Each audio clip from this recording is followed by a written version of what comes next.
Okay, so what did you think about the Old Man Quill?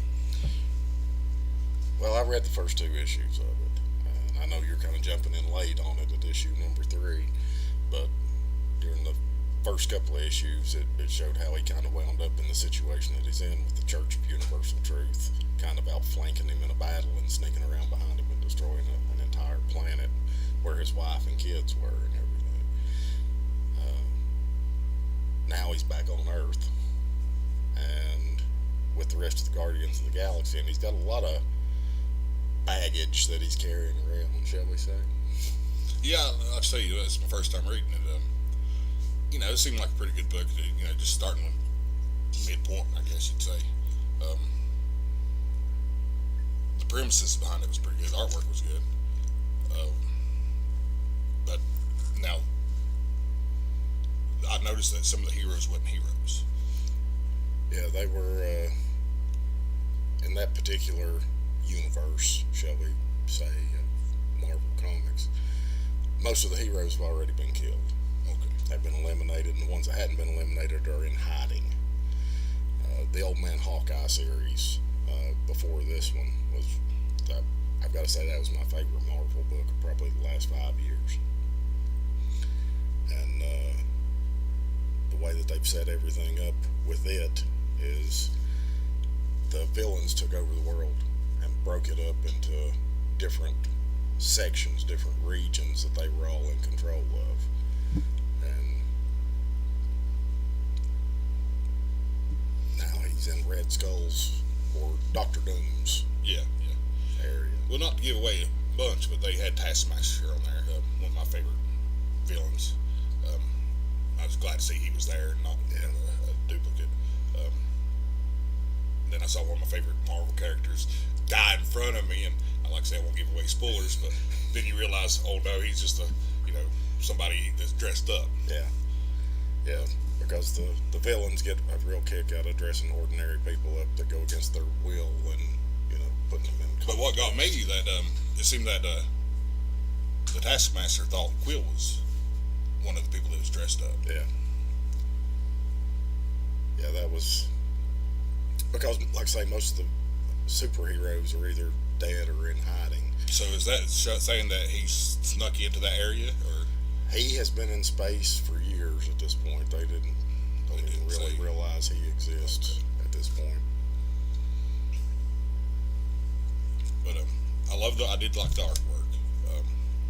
The story, just jumping into it, with you explaining a little bit, wasn't too hard to keep up with. Yeah. What would you grade it, you reckon? I'd give it an 8 out of 10.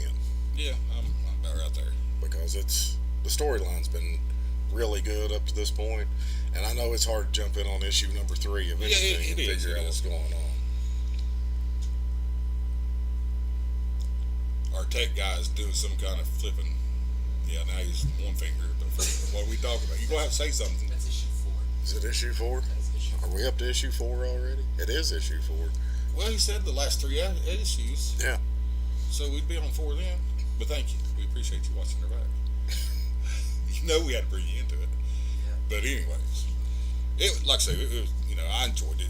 Just jumping into it. It wouldn't be something I'd go out and run and get the other copies. But and even though I really enjoyed the Old Man Hawkeye run, it's the same writer, different artist.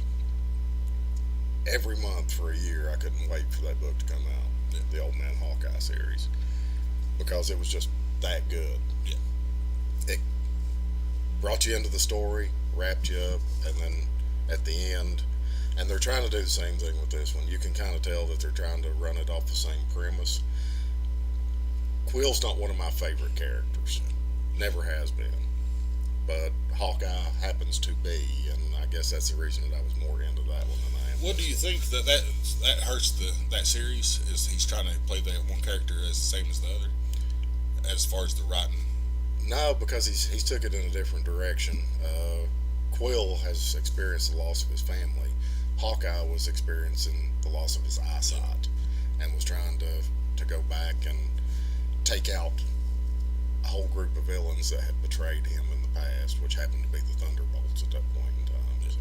Well, I'm going to throw a major spoiler out there for people that don't know except the movies. So you're saying him and Gamora never did end up together? Not in these books. No, no, not in this universe anyway. Well, there you are. That sucks. All right. So we want to move on to War of the Realms Punisher. War of the Realms Punisher #1. My opinion, probably one of the best books I've read in a while. Yeah, I'll agree. From the get-go, opening the page, the artwork it popped right out. Frank being Frank. Yeah. All the way through it, Frank didn't change. Pulled you in. Yeah. And kept you right there. It was a page turner for sure. Yeah. Well, when it ended, you're like, ready for the next issue. When's it going to come out? And it's just a 3-issue run inside the War of the Realms set, which... And with that being said, when you're first starting off, unless you're keeping up with the War of the Realms, you're kind of lost to begin with, but it don't take one page, then you're into that book itself. Yeah. And a lot of my customers here in the shop have picked up the War of the Realms. And that's Green Dragons Comics and Collectibles. 125 West Main Street? Yep. Mountain City, Tennessee. All your comic needs. And we do ship. But a lot of my customers have picked up #1 and #2. As a matter of fact, I believe I'm sold out of #2. I'm kind of looking behind you here because that's where they are. But yeah, I'm sold out of #2s. Of War of the Realms. Oh, the actual War of the Realms. Well, that's something, after reading that one, you kind of want to go back. I mean, like I say, even though that drags you into its own comic itself, you do want to kind of go back and see what's going on with the other ones. And we have to say that this is Blaze's copy that he brought back because I sold out the day that I put the Punisher War of the Realms #1 on the shelf. Yeah. It was gone in the first 45 minutes. Well, my copy's at the house. I just hadn't got around to reading it yet, but thankfully Blaze had his. But like I say, Frank being Frank all the way through it. Don't want to give away spoilers. It is #1, but you won't be disappointed if you do pick that one up. No, if that's just the only one you want to get is the Punisher. And I believe that's the way that they're trying to set up the rest of them too. A lot of the War of the Realms characters are going to have like mini-series inside the main series itself. So now, let's say that the whole series is the War of the Realms got its own series. Then they're going to do the spin-offs to each character. Yes. Which looks like it's going to be really good. My brother-in-law is actually the one who talked me into ordering those because he said he wanted the War of the Realms. And when I started checking into it, I thought, well, this sounds like an interesting concept. Yeah. So,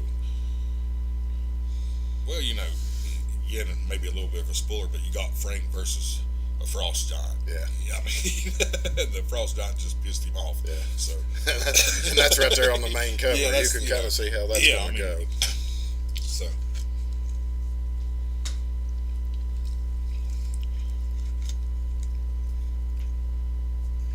Anything else good you read this week? Nah, just, well, I'm a Red Hood. I'm always reading my Red Hood. Well, I am too. You gotta throw a shout out to Red Hood. That's my favorite comic. So Yeah. the Super Sons has been good. I got the chance to read not the last issue, but the issue before, the Jonah Hex. So. Super Sons has been a fantastic series. It has, And I was kind of skeptical to begin with, but it's been a really good. And here we are talking about Marvel, but we're throwing back to DC. So yeah, we're a little prejudiced when it comes to Marvel and DC for us, but we do like some of our Marvel.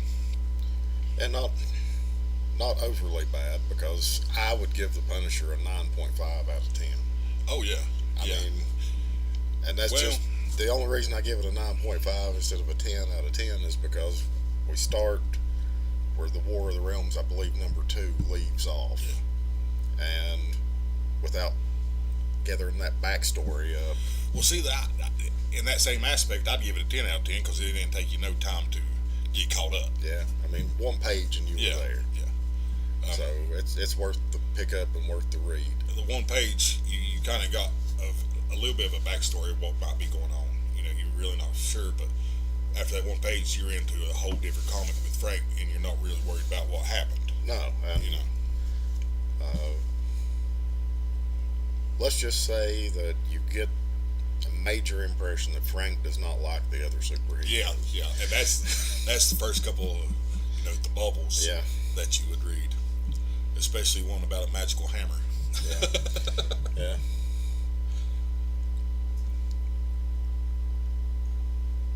But If you enjoy the show, and we will just get better with time. There's going to be more people with us. Terry will be here. Jonathan will be here. Blaze will always be behind the camera for us most of the time, helping us out there. he's our visual funny person. He kind of lightens the load for us. So We have a good time out of Blaze. But yeah, just hit the like button, share it. First time doing it, so like he says, we'll get better. Yeah. Subscribe. And if we don't get better, still watch us. Yeah. We don't care. We just us.